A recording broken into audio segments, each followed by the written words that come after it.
Hello dear student, मैं कृष्ण कुमार यादव। आज Krishna coaching के ऑनलाइन प्लेटफॉर्म पे आपका स्वागत है। आज अपन पढ़ेंगे राइस।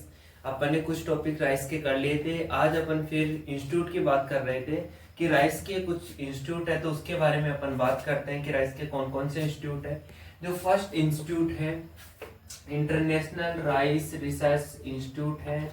यह है अंतर्राष्ट्रीय चावल अनुसंधान संस्थान। कहाँ पर है? यह है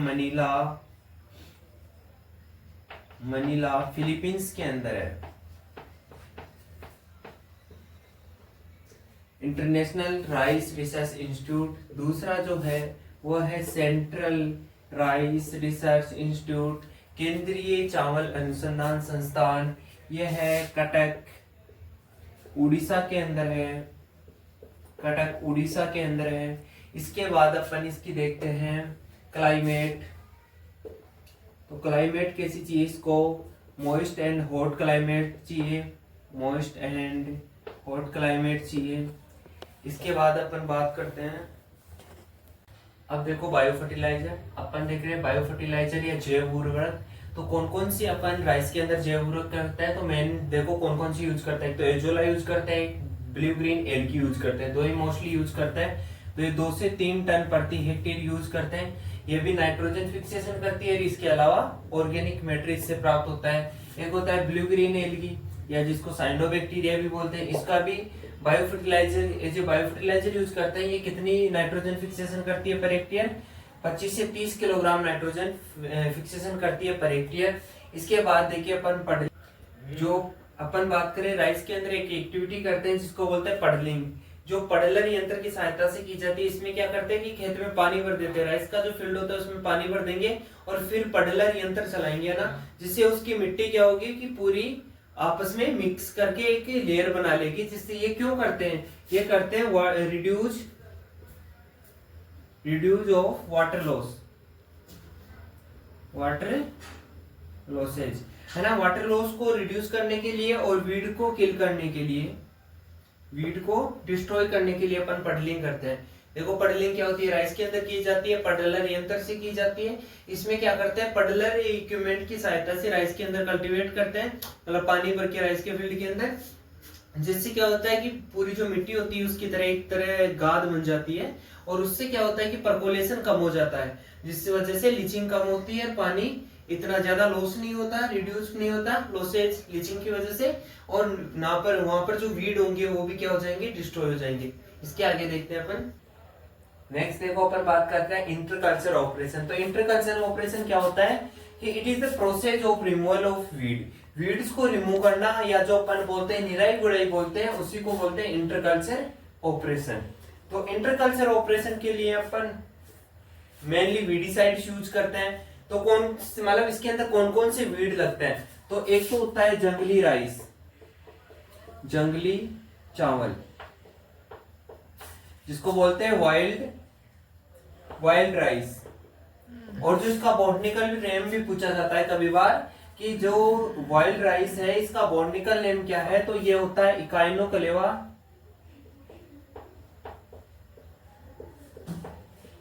इकाइनोक्लेवा कोलोनम।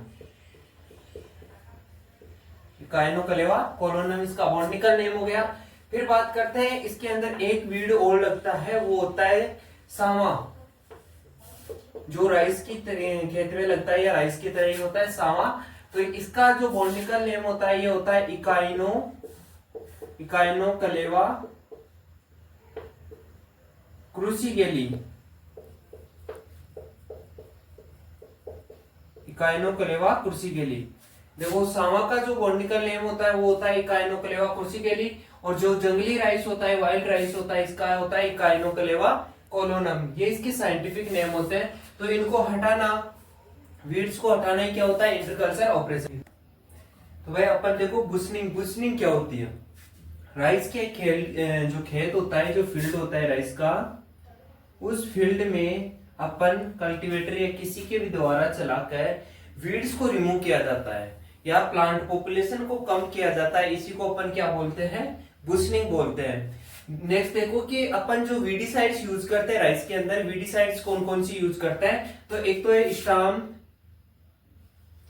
F 34 स्टार्म F34 ये अपन वीडिसाइड यूज करते हैं किसके अंदर, अपने राइस के अंदर वीड्स को किल करने के लिए। अब देखो इससे आगे बढ़ते हैं अपन, अब देखते हैं अपन इंसेक्ट, जो राइस में लगने वाले इंसेक्ट। तो मेन इंसेक्ट इसमें स्टेम बोरर लगता है जिसको अपन तना छेदक भी बोलते हैं। इसके अलावा एक गंदी बग लगती है राइस के अंदर। दो इसके मेन इंसेक्ट हैं। इसके बाद देखिए डिजीज, राइस में जो डिजीज होती है इन्हीं कौन कौन सी डिजीज लगती है।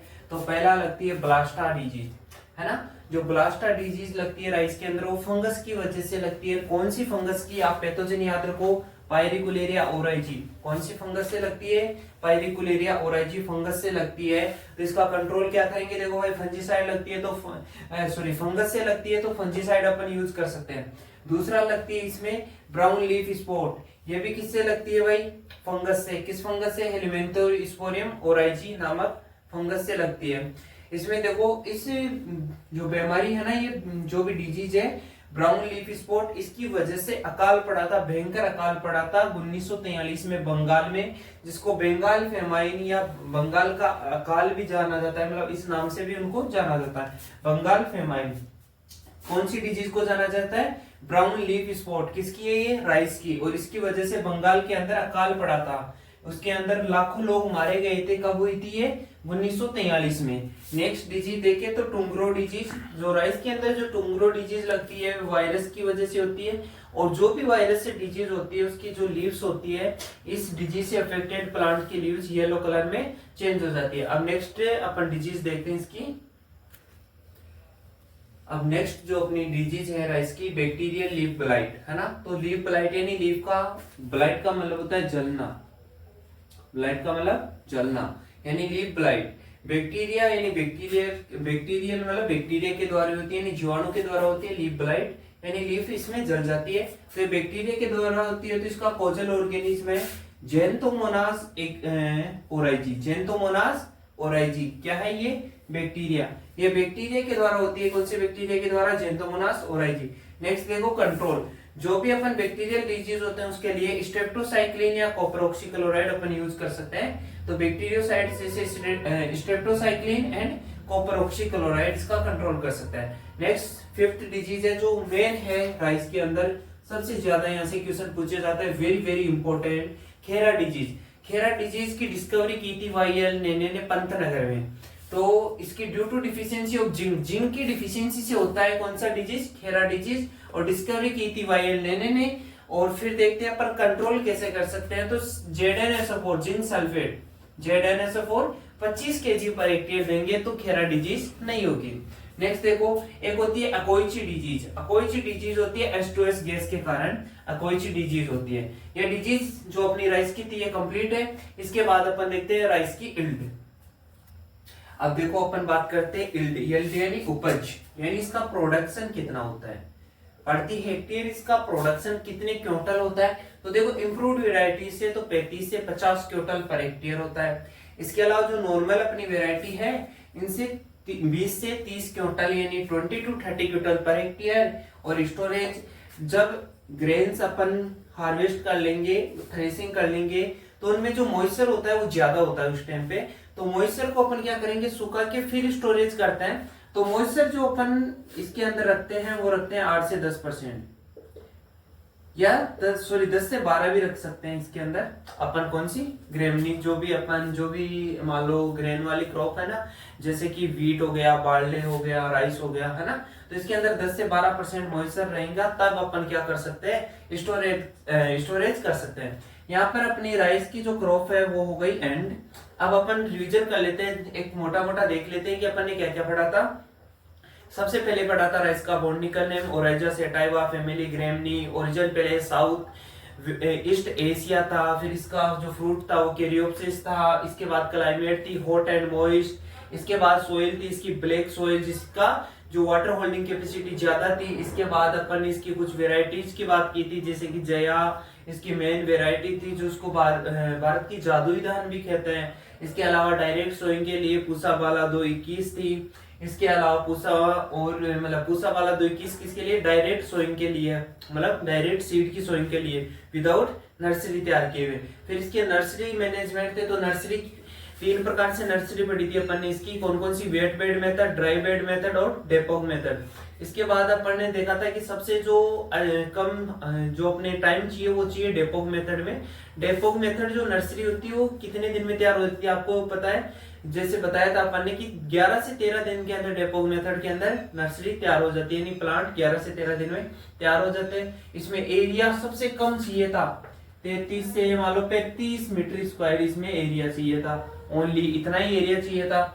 और बात करें आगे अपन, तो इसमें सोइल लेस थी है, सोइल इसमें आवश्यकता ही नहीं थी सोइल की, क्योंकि इसमें केले के पत्ते, जूट, इन पे अपन तैयार करते थे। ये कहाँ से डेवलप हुई थी, तो ये इंटरनेशनल राइस रिसर्च इंस्टीट्यूट से डेवलप हुई थी, जो कहाँ पर था, मनीला फिलीपींस में था। इसके बाद अपन ने इसमें कुछ ब्रूसनिंग, ब्रूसनिंग क्या था कि अपन फील्ड के अंदर पानी भर देते थे, बाद में वहां पर जो खरपतवार थे वहां पर कुछ ऐसे इक्विपमेंट चलाकर उस खरपतवारों को हटा देते थे या उसको मिट्टी में मिला देते थे।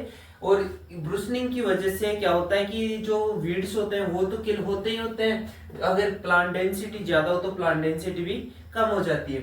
इसके बाद अपन ने देखा था इंटरकल्चर ऑपरेशन, तो इंटरकल्चर ऑपरेशन में अपन ने क्या देखा था कि वीड्स को रिमूव करते हैं इंटरकल्चर ऑपरेशन। इसमें दो इसके मुख्य वीड थे, एक तो था वाइल्ड राइस, जंगली जो चावल था वाइल्ड राइस, जिसका बोला था अपन ने इकाइनोक्लेवा कोलोनम, और एक होता था सामा, जिसको बोला था अपन ने इकाइनोक्लेवा कोलोनम।